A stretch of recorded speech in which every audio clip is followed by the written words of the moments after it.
Good morning students. आज हम पढ़ेंगे फोर्थ सेम इलेक्ट्रिकल के लिए बायोलॉजी और इसके अंदर हमारा चैप्टर चल रहा है बायोमोलिक्यूल्स। तो चलिए आज का हमारा टॉपिक रहेगा इसमें structural components of lipid molecules. ठीक है,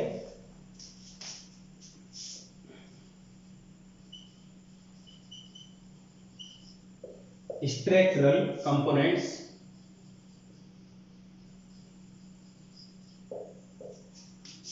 of lipid molecules.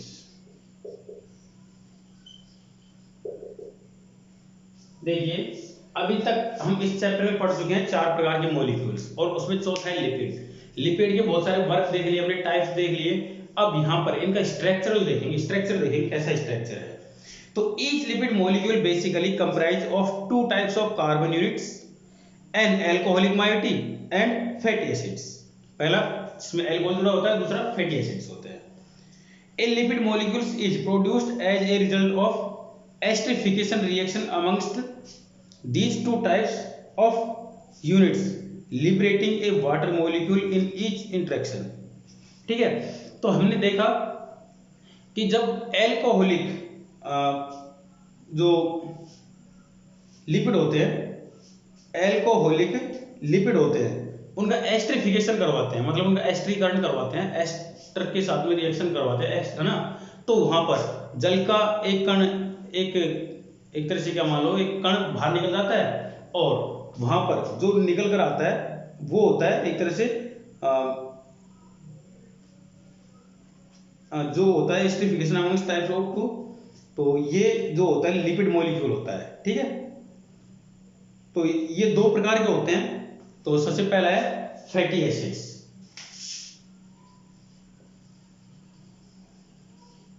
Fatty acids,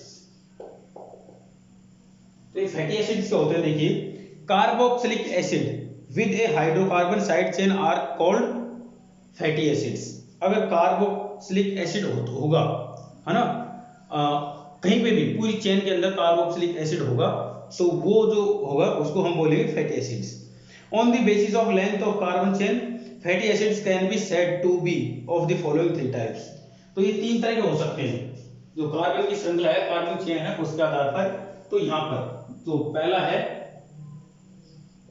अगर चेन बहुत छोटी है तो उसको बोलेंगे शॉर्ट चेन।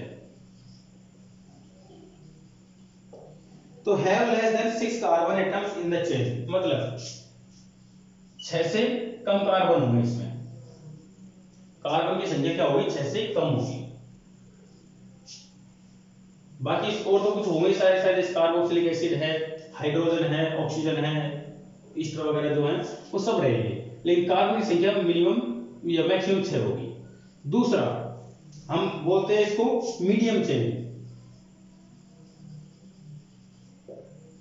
मीडियम चेन, तो यहां पर जो कार्बन की संख्या है वो होगी 6 से तो बड़ी होगी और 18 से छोटी होगी। 6 से 18 तक अगर कार्बन है तो मीडियम चेन होती है। ठीक है, और तीसरा है लॉन्ग चेन। इसमें क्या होता है, जो कार्बन है वो 18 से ज्यादा ही होते हैं, तो है ना। तो ये मान लो जनरली ऐसे, या फिर इसको ऐसे बोल सकते हैं 16 से 24 के बीच में अगर कार्बन है तो वो भी लॉन्ग चेन के अंदर ही आ जाते हैं। ठीक है, तो ये तो हो गई चेन के आधार पर इनका क्लासिफिकेशन फैटी एसिड्स का। अब बात करते हैं कि most of the fatty acids that occur in natural lipids have even number of carbon atoms because fatty acids biosynthesis involves sequential addition of 2 carbon units. देखिए, जो फैटी एसिड्स होते हैं वो जनरली पेड़ पौधे में पाए जाते हैं और ये ऑटोमेटिक या फिर जिसको हम बोल सकते हैं फोटोसिंथेसिस की जो प्रोसेस है उसमें इनका काम होता है। ठीक है, ये अपने आप अपना भोजन खुद बनाते हैं। तो यहाँ पर जब ये फोटोसिंथेसिस करते हैं तो यहाँ पर कार्बन जोड़े के रूप में रहता है, जो वर्क होता है कार्बन को जोड़े के रूप में होता है। तो यहाँ पर ज्यादातर जो फैटी एसिड्स होते हैं वो जोड़े के रूप में रहते हैं, जैसे 2 4 6 8 10 12 इस तरह से 3 5 7 कुछ इस तरह से कार्बन यहाँ पर नहीं मिलेंगे फैटी एसिड्स के अंदर। ठीक है, thus 2 successive fatty acids vary from each other into carbon units. अगर यहाँ पर किसी भी कार्बन यूनिट में कार्बन बढ़ेंगे तो एक साथ दो घटेंगे, या फिर घटेंगे तो दो घटेंगे। इस तरह से एक एक कार्बन नहीं घटेगा और नहीं बढ़ेगा। The fatty acids found in natural lipids may be saturated और अनसैचुरेटेड। ठीक है, unsaturated fatty acids with a single double bond are called mono unsaturated fatty acids, जिसको हम मूफा बोलते हैं। And fatty acids having two or more double bonds are called poly unsaturated fatty acids, जिसको हम पूफा बोलते हैं। आपने सुना होगा बहुत सारे ऑयल के ऊपर लिखा होता है मूफा एंड फूफा कंटेन्स, मूफा एंड पूफा कंटेन्स। इसका मतलब क्या होता है? इसके मतलब ये है कि जो फैटी एसिड्स हैं उसके अंदर जो कार्बन की जो चेन है उसमें डबल बॉन्ड या ट्रिपल बॉन्ड है तो वो होगा पूफा, और अगर सिंगल बॉन्ड है तो वो होगा मूफा। ठीक है, तो ये चीजें क्या होती हैं हमारे शरीर के अंदर एक तरह से सही रहती है शरीर के लिए। क्यों सही रहती हैं? क्योंकि अगर ये डबल बॉन्ड ट्रिपल बॉन्ड रखेंगे तो क्या होगा, ये बड़ी तेजी से टूट जाते हैं हल्के मॉलिक्यूल्स में अपने आप ही, है ना, क्योंकि जितने ज्यादा बॉन्ड होंगे उतने ज्यादा टूटने की संभावना रहती है।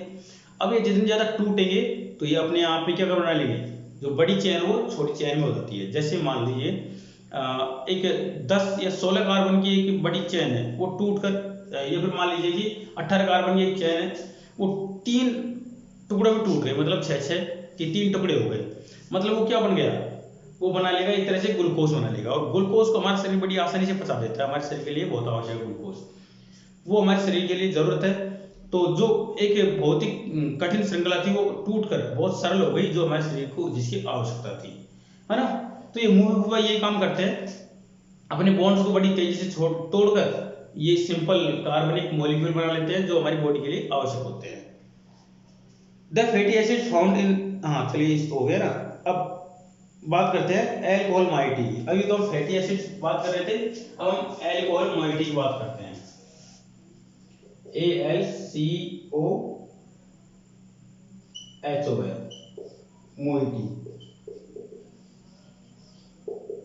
मतलब वो एसिड्स, वो लिपिड्स जिनके अंदर एल्कोहल या OH पाया जाता हो। ठीक है, वो OH कितनी भी संख्या में पाया जा सकता है उसके आधार पर इनका नामकरण भी होगा। The simplest alcohol present in the lipids molecule is glycerol. तो ग्लिसरॉल का हमने एक बार आपको फिगर बना के बताया था, मैं आपको फिगर फिर से बना के दिखा देता हूँ कि इसके अंदर ये कैसे पाया जाता है। इसके अंदर 3 तो कार्बन होते हैं, ठीक है, और इस पर OH जुड़ा होता है, इधर को OH जुड़ा होता है, फिर इधर को OH जुड़ा होता है। बाकी सब जगह क्या होते हैं, देखिए ये जुड़ गए, बाकी सब जगह हाइड्रोजन जुड़े होंगे। तो ये फॉर्मूला बन गया हमारे किसका, ग्लिसरॉल का। तो ये एक एग्जांपल था। The lipids of various types do not show polymeric composition.